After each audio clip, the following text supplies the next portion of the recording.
Hello everybody, how are you? I hope you all are extremely wonderful. और कुछ लोगों का चेहरा उतरा हुआ होगा जिनको लग रहा होगा कि काश थोड़ा और पढ़ा होता तो अच्छा हो जाता।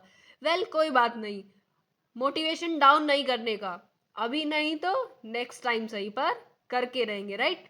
तू नहीं तो कोई और सही, कोई और नहीं तो कोई और सही, तो इस ईयर नहीं तो नेक्स्ट ईयर सही, और नेक्स्ट ईयर नहीं सही तो नेक्स्ट ईयर सही, पर करेंगे ज़रूर, छोड़ेंगे नहीं जब तक फोड़ेंगे नहीं। सो गाइज, इस वीडियो में हम सॉल्यूशन देखते हैं। कुछ क्वेश्चन मेरे पास आए हैं और कुछ क्वेश्चन आप मुझे कमेंट में करके बताइएगा। हम पार्ट 1, 2, 3 करके इसके सारे क्वेश्चंस के जो है सॉल्यूशन अपलोड कर देंगे।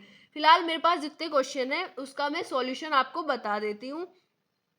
ये तो गेट आंसर की आने पे पता चलेगा कि क्या सही है क्या गलत है, बट स्टिल जो मुझे रिजल्ट मिले हैं और जो मुझे पता है कि इसका आंसर क्या होना चाहिए, मैं वो आपको बता देती हूँ, तो आप लोग मैच कर लीजिएगा। ओके, सो स्टार्ट करते हैं फर्स्ट क्वेश्चन से। क्वेश्चन आया था बायो प्रोसेस इंजीनियरिंग से, degree of reduction of oxalic acid. तो ऑक्सैलिक एसिड का फॉर्मूला गिवन था C2H2O4। तो डिग्री ऑफ रिडक्शन हम कैसे निकालते हैं? Number of carbon atom into इसके valence electron plus number of hydrogen atom और इसके वैलेंस इलेक्ट्रॉन और number of oxygen atom plus इसके वैलेंस इलेक्ट्रॉन, वैलेंसी जो है इसकी, और डिवाइड कर देते हैं total number of carbon atom से। तो 4 2 जा 8 प्लस 2 क्या हुआ 10, 4 2 जा 8 प्लस माइनस माइनस, तो 2/2 आया, यानी 2 से 2 आया तो 1। तो इसका जो ऑप्शन था वो आया था 1। आई होप आप सब लोग मैच करते रहिएगा कि आपका भी यही सॉल्यूशन आ रहा है क्या। फिर उसने नेक्स्ट क्वेश्चन है, जो उसने नेक्स्ट क्वेश्चन पूछा था कि सिंथेटिक ऑक्सीजन कौन सा है इसमें से। 4 ऑप्शन दिए हुए थे और ये किस टाइप का क्वेश्चन था? ये एमएसक्यू क्वेश्चन था। तो आपको पता है कि आईबीए और आईएए नेचुरल क्या है? ऑक्सीजन है। तो जो बचे 2 ऑप्शन वो क्या थे? दोनों ऑप्शन फिर उसके करेक्ट थे।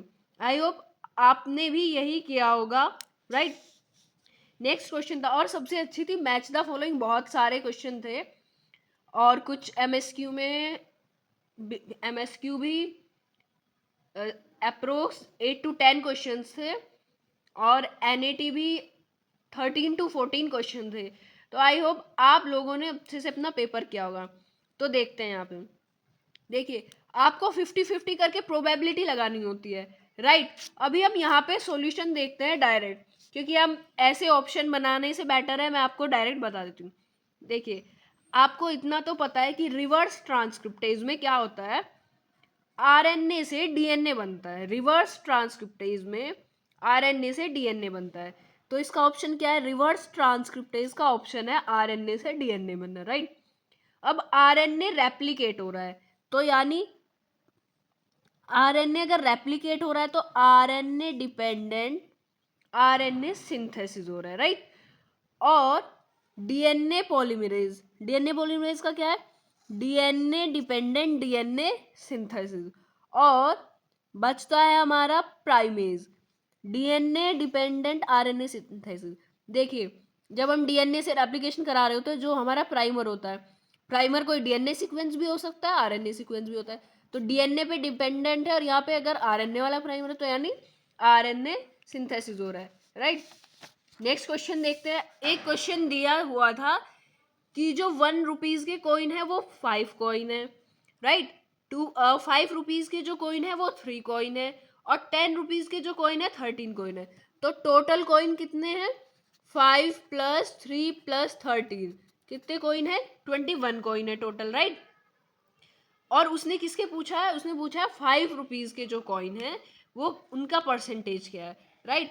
तो हमने तो जैसे हमको पता था वैसे निकाला, यानी 3 का निकालना है तो 3/21 इंटू 100, 3 1 जा 3, ये क्या आया 7, 1/7, ठीक है, इंटू 100। तो 100/7 अगर हम करेंगे तो इसका क्या आएगा? 14 2/7, ऐसे करके इसका आंसर था। मे बी आप एक बार चेक करिएगा कि क्या आया है, मे बी ये गलत हो, वो तो आंसर शीट आने पे पता चलेगा, बट अकॉर्डिंग टू मी इसका यही होना चाहिए। फिर नेक्स्ट क्वेश्चन उन्होंने पूछा था टाइप ऑफ इवोल्यूशन, कैसा इवोल्यूशन है विंग्स ऑफ बैट और इंसेक्ट में।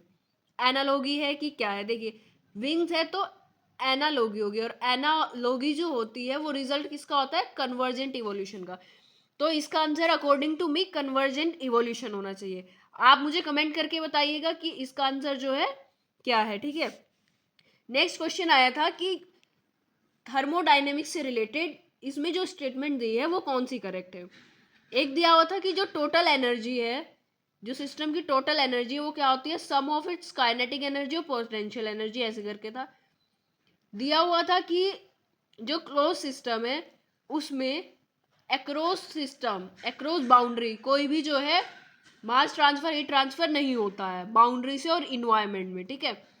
और ओपन सिस्टम है उसमें भी दिया हुआ था कि नहीं होता है, जबकि ओपन सिस्टम में होता है, क्लोज सिस्टम में नहीं होता है, ठीक है।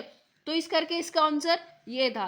बाकी और कोई अगर आपको लगता है कि कोई और ऑप्शन करेक्ट हो सकता है तो आप मुझे कमेंट में करके बताइएगा। और अभी आगे अभी हम ऐसे ही करके जैसे जैसे हमें जितने क्वेश्चन मिलते जाएंगे पार्ट 1 पार्ट 2 पार्ट 3 करके सॉल्व कर लेंगे, है ना।